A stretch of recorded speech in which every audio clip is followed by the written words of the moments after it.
अस्सलामुअलैकुम नाजरीन, साइबान न्यूज के साथ मैं हूं नाइला भट्टी। शामिल करते हैं आज की अहम खबर। सियालकोट से खबर शामिल करते हैं, जहां आज पार्लिमानी सेक्रेटरी माहौलियाती और जंगलात पंजाब कंवल लियाकत ने कहा है कि सियालकोट टेनरी जोन एक माहौल तो सनती मनसूबा है जो चमड़े की सनत से पैदा होने वाले फुजले और आलूदा पानी को जदीद साइंसी तरीकों से साफ करने के लिए कायम किया गया है। इस मनसूबे के तहत केमिकल रिकवरी प्लांट के जरिए पानी को मुज़र सेहत अज्जा से पाक किया जाएगा, जिससे न सिर्फ माहौलियाती आलूदगी में कमी आएगी बल्कि अवामी सेहत भी महफूज रहेगी। उन्होंने इन ख्यालात का इजहार सियालकोट टेनरी जोन एसोसिएशन के इजलास से खिताब करते हुए कहा।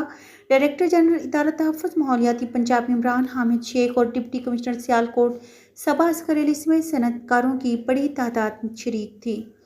डिप्टी कमिश्नर सबा असगर अली ने इजलास को ब्रीफिंग देते हुए बताया कि टेनरियों की जोन में मुंतकिली का अमल तेज़ी से जारी है। अब तक 137 गैर मुंतकिल शुदा टेनरियाँ सेल की जा चुकी हैं।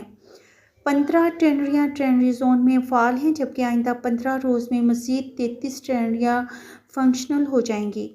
उन्होंने कहा कि एफलुएंट प्लांट भी जल्द काम का आगाज़ करेगा, जिससे चमड़े की मसनूआत की बरामदात में खातिर ख्वाह इजाफा मुतवक्को है। इजलास से खिताब करते हुए डीजी इदारा तहफ़्फ़ुज़ माहौलियाती इमरान हामिद शेख ने कहा कि टेनरी जोन की बरवक्त तकमील हुकूमत और सनतकारों दोनों की मफाद में है और इसमें मज़ीद ताख़ीर बर्दाश्त नहीं की जाएगी। इजलास में नायब सदर ऐवान सनअत व तिजारत सियालकोट उमर खालिद हसन भट्टी, अमीन हसन, जुल्फ़कार हयात, जौहर अब्बास और मोहम्मद आतिफ समेत दीगर मेंबरान शरीक हुए।